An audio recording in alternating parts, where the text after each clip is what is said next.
ಎಲ್ಲ ಬಸ್ ಹೋಗ್ತಾ ಇದ್ದೀನಿ. ನಮ್ಮ ಗೋಕಲ್ ರೋಡ್ ಬಸ್ ಕೂಡ ಹೋಗಿ ಬಂದೆ. ಈಗ ನೋಡಿದ್ರೆ ಈಗ ಯಥಾವತ್ತವಾಗಿ ನಾರ್ಮಲ್ ಸಿಚುವೇಶನ್ ಇದೆ.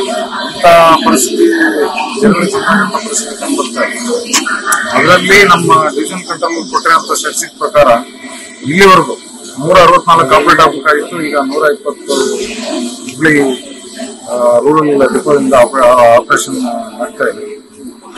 ಇನ್ನು ಹುಬ್ಳಿ ಸಿಟಿಯಿಂದ 298 ಆಗಬೇಕಾಗಿತ್ತು, 48 ಆಗಿದೆ. ಇನ್ನು ಧಾರವಾಡ ಡಿಪೋದಲ್ಲಿ 87 ಆಗಬೇಕಾಗಿತ್ತು, 30 ಆಗಿದೆ. ಸ್ವಲ್ಪ ಹುಬ್ಳಿ ಸಿಟಿಲಿ ಸ್ವಲ್ಪ ಕಡಿಮೆ ಆಗಿದೆ. ಆ ಸಿಚುವೇಶನ್ಗೆ ತಕ್ಕಂತೆ ನಾವು ಈಗೇನೀಗ ನಮ್ಮ ಆಟೋಗಳಿಗೂ ಕೂಡ ನಮ್ಮ ಹುಬ್ಳಿಯಿಂದ ಧಾರವಾಡ ಆಟೋ ಇದ್ದೀವಿ. ಈಗಾಗಲೇ ನಾವೆಲ್ಲ ಖಾಸಗಿ ಬಸ್ ಮಾಡಿದ್ವಿ. Maxi cab, public service vehicle, contract carriers ಅವ್ರ ಜೊತೆ ಎಲ್ಲ ನಾವು ಸಂಪರ್ಕ ಮಾಡಿ ಸಭೆ ನಡೆಸಿದ್ವಿ. ಅವರು ಕೂಡ ನಾವು ಗಾಡಿಗಳು ಕೊಡ್ತೀವಿ ಅಂತ ಹೇಳ್ತಾರೆ. ಹಾಗಾಗಿ ಎಲ್ಲೆಲ್ಲಿ ನಮ್ಮ ಡಿಪೋ ಮ್ಯಾನೇಜರು ಪ್ಲಸ್ ಯಾರು ಡಿವಿಷನ್ ಕಂಟ್ರೋಲರ್ ಅವರ ರಿಕ್ವೈರ್ಮೆಂಟ್ ಮೇರೆಗೆ ನಾವು ಎಲ್ಲೆಲ್ಲಿಗೆ ಆಪರೇಷನ್ ಕೊಡಬೇಕು ಆ ಗಾಡಿಗಳನ್ನ ನಮ್ಮ ಆಟೋ ಆಫೀಸಿಂದ ನಾವು ಗಾಡಿಗಳನ್ನ ಕೊಡ್ತೀವಿ. ಸಾರ್ವಜನಿಕರಿಗೆ ತೊಂದರೆ ಆಗ್ತಾ ಇದೆ. ಸಾಕಷ್ಟು ಪ್ರಯಾಣಿಕರು ಪರದಾಡಂತ ಪರಿಸ್ಥಿತಿ ಈಗ ನೀವೇ ನೋಡ್ತಿದ್ದೀರಾ. ಸ್ಟ್ರೈಕ್ ಅಂತ ಹೇಳಿ ಆಟೋಮೆಟಿಕ್ ಆಗಲೇ ಜನ ಮೈಂಡ್ ಸೆಟ್ ಆಗ್ಬಿಟ್ಟಿದ್ದಾರೆ. ಆಲ್ರೆಡಿ ಎಂದಿನಂತೆ ಇವತ್ತು ಕಡಿಮೆನೇ ಇದೆ. ಆಲ್ರೆಡಿ ಮೈಂಡ್ ಸೆಟ್ ಬಂದ್ಬಿಟ್ಟಿದೆ ಸ್ಟ್ರೈಕ್ ನಡೀತಾ ಇದೆ ಅಂತ. ಈಗ ಜನಗಳಿಗೆ ಅಂತದಕ್ಕೆ ಅಂತ ರೀತಿ ಯಾವ್ದು ತೊಂದರೆ ಕಾಣಿಸ್ತಾ ಇಲ್ಲ. ನಾನು ಖುದ್ದಾಗಿ ಪ್ರಯಾಣಿಕರನ್ನು ಕೂಡ ವಿಚಾರಿಸಿದಾಗ ಈ ರೀತಿ ನಾವು ಅಲ್ಲಿಗೆ ಹೋಗ್ಬೇಕು ಅಂತಂದ್ರೆ ರೂಟ್ಗಳು ನಾನು ಕೇಳಿದೆ ಡಿಪೋ ಮ್ಯಾನೇಜರ್ ಪ್ಲಸ್ ಡಿವಿಷನ್ ಇಲ್ಲ ಬಸ್ಗಳಿಗೆ ಬಸ್ಗಳು ಎಲ್ಲ ಇದ್ದಾರೆ ಅನಿಸ್ತಾ ಇದೆ. ಆ ಥರ ಪರಿಸ್ಥಿತಿ ಏನು ಕಂಡು ಬಂದಿಲ್ಲ. ಮುಂದಿನ ದಿನಗಳಿಗೆ ಏನಾಗುತ್ತೋ ಖಾಸಗಿ ವಾಹನಗಳ ಸಭೆ ಕರೆದು ಎಲ್ಲ ನಮ್ಮ ಅವರವರ ವ್ಯಾಪ್ತಿಲಿ ಕರೆದ್ಬಿಟ್ಟು ದಯವಿಟ್ಟು ನಮಗೆ ಸಹಕಾರ ಕೊಡಿ, ಪಬ್ಲಿಕ್ ಯಾವುದೇ ತೊಂದರೆ ಆಗದ ರೀತಿ ಅಂತ ಸಹಕಾರ ಕೊಡಿ ಅಂತ ನಾವು ಕೇಳಿದ್ದೀವಿ. ಅವರು ಕೂಡ ಸಹಕಾರ ಕೊಡ್ತೀವಿ ಅಂತ ತಿಳಿಸಿದ್ದಾರೆ.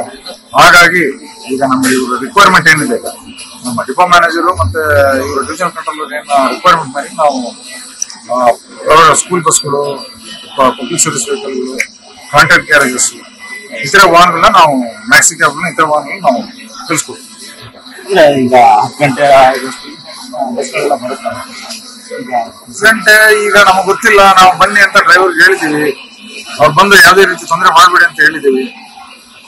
ಬರೋರಿಗೆ ನಾವು ಅದಕ್ಕೆ ಈಗ ಪೊಲೀಸ್ ಇಲಾಖೆಯನ್ನು ಕೂಡ ಕೋಆಪರೇಟ್ ಕೊಟ್ಟಿದ್ದಾರೆ. ನೀವು ನೋಡ್ತಾ ಇದ್ರಿ ಎಲ್ಲ ಕಡೆ ಪೊಲೀಸ್ ಇದೆ, ಎಲ್ಲ ಇದೆ. ಅಂತ ಸಿಚುವೇಶನ್ ಏನೋ ಯಾವ್ದು ಕ್ರಿಯೇಟ್ ಆಗಿಲ್ಲ. ಅವರು ಕೂಡ ನಮಗೆ ಪೊಲೀಸ್ ಇಲಾಖೆಯನ್ನು ಕೂಡ ಸಪೋರ್ಟ್. AITC ಫೆಡರೇಷನ್ ಅವರು ಭಯ ಹುಟ್ಟಿಸ್ತಾರೆ. ಹುಟ್ಟಿಸಂತ ಪರಿಸ್ಥಿತಿ ಇದೆ. ಅದಕ್ಕೆ ಪೊಲೀಸ್ ಇದೆ, ಪೊಲೀಸ್ ಇಲಾಖೆಯವರು ಕ್ರಮ ಕೈಗೊಂಡಿದ್ದಾರೆ. ಇಲ್ಲಿರ್ತಕ್ಕಂಥ ಅಧಿಕಾರಿಗಳ ಮಾತಾಗಿರುವಂತದ್ದು. ಸನ್ನೆ ಸತಿಗಿರಿ, ಕರ್ನಾಟಕ ಟಿವಿ, ಬಳ್ಳಿ. ನಮ್ಮ ಕರ್ನಾಟಕ ರಾಜ್ಯದಲ್ಲಿ ಕಳೆದ ವರ್ಷದ ನೀಟ್ ಮತ್ತು IIT JEE ಪರೀಕ್ಷೆಯಲ್ಲಿ ಸಾವಿರಾರು ಉಚಿತ ಮೆಡಿಕಲ್ ಹಾಗೂ IIT ಸೀಟ್ಗಳನ್ನು ನೀಡಿರುವ ನಮ್ಮ ಹೆಮ್ಮೆಯ ಎಕ್ಸೆಲ್ ಅಕಾಡೆಮಿಕ್ಸ್ ವಿದ್ಯಾಸಂಸ್ಥೆಯಾಗಿದೆ. 1 ವರ್ಷದ ಲಾಂಗ್ ಟರ್ಮ್ ನೀಟ್, CET ಮತ್ತು IIT JEE ದಾಖಲಾತಿ ಪ್ರಾರಂಭವಾಗಿದೆ. ಮೆಡಿಕಲ್ ಅಂದರೆ ಎಕ್ಸೆಲ್, ಎಕ್ಸೆಲ್ ಅಂದ್ರೆ ಮೆಡಿಕಲ್.